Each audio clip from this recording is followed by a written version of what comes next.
let's look into more commands now.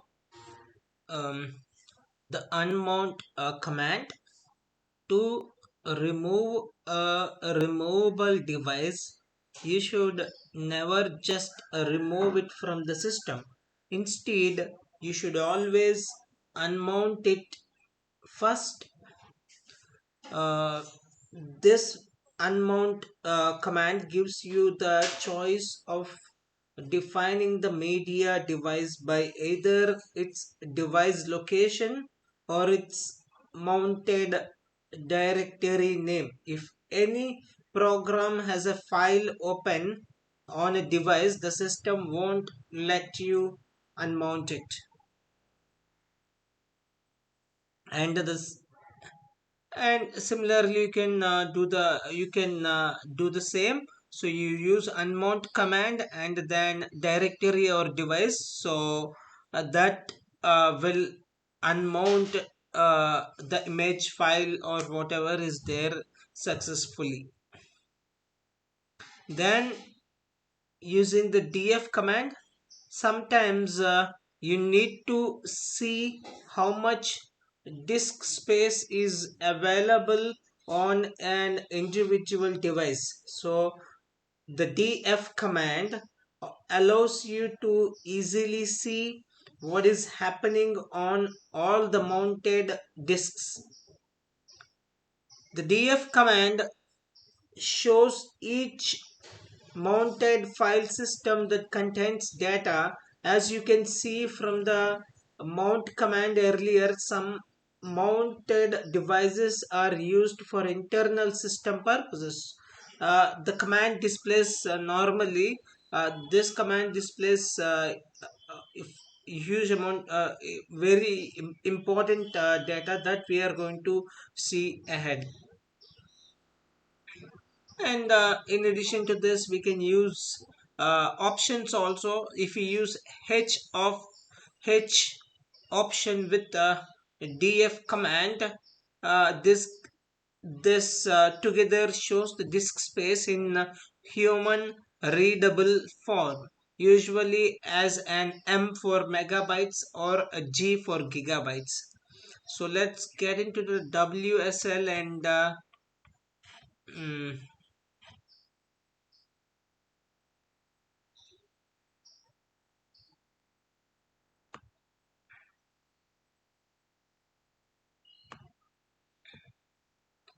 let me clear it off. And now cd opt no cdtmp.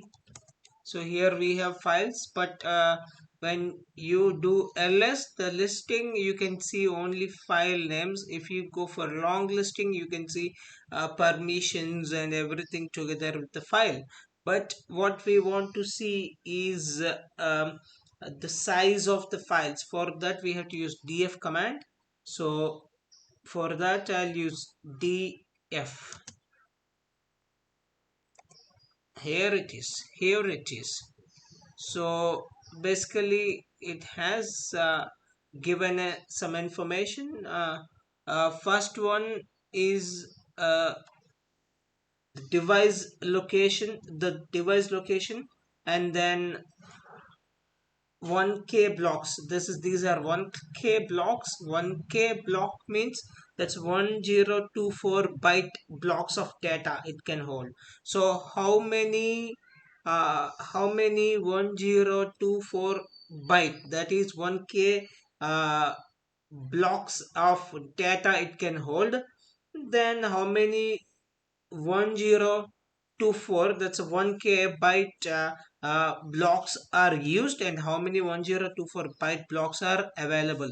So this is what 1k blocks of data it can hold, it used and available. So that's the data here we can see. And the final one is the amount of used space on percentage. That's a use percentage, the amount 1% in this mounted space forward slash mnt forward slash ws. Only 1% of space has been used, and remaining is available. See, this much of 1k blocks can be hold, and 4 blocks are used, and this much is available. In percentage it's 1%, and then mounted on /mount WSL.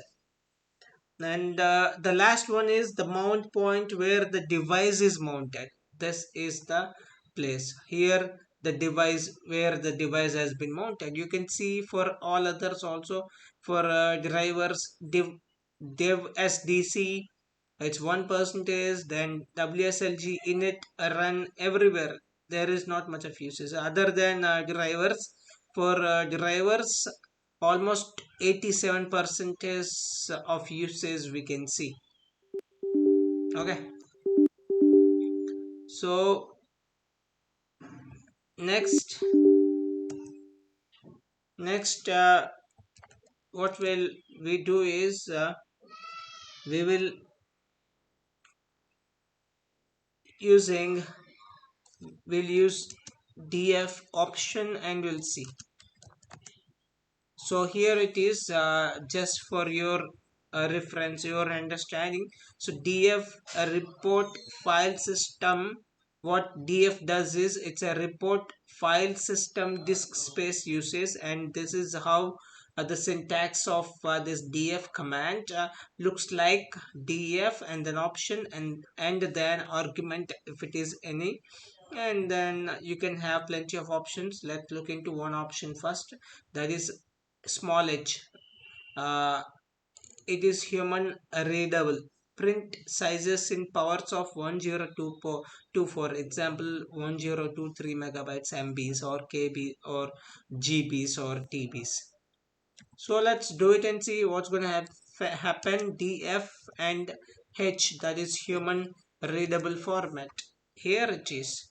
So in spite of measuring it in blocks, we can clearly see 3.8 GB is the size, out of which 4.0 KB was used, and the 3.8 GB is available. So usage percentage is 1%, and mounted on /MNT WSL. Whereas drivers 137 GB, used 119 GB, available 19 GB. So 87% of this drivers mounting point has been used. So this is how it's useful in finding the size of our spaces. Then we will move on to using du command. With the df command, you can easily see when a disk is running out of space. The next problem for the system administrator is to know what to do when that happens. So with the df command, you can easily see when a disk is running out of space. But after you got to know, okay, this disk is running out of space, then what you have to do? So here we'll use by default the du command displays all the files, directories and subdirectories under the current directory, and it shows how many disk blocks each file or directory takes. For a standard sized directory, this can be a quite a listing. Here is a partial uh, listing of using du commands. So a few options that would help us using this du command better, or in other way it enhances the functionality of du command.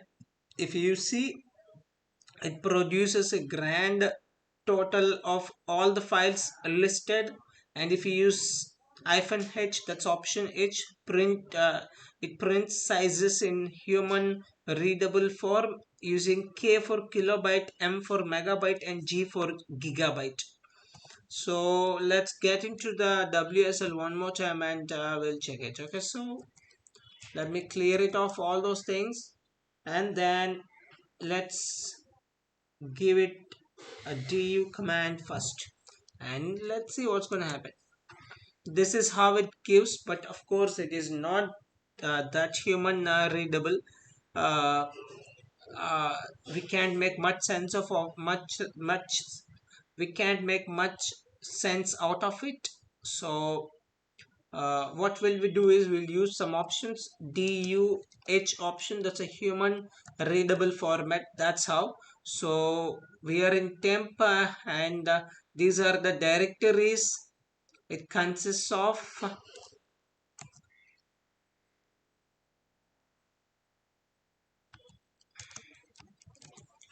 These are the directories. It consists of test directory as 4 KB, 4 KB, 8 KB, 9, 2 KB. So these are all not that bigger, and total space is 132 KB. So we will explore documentation once.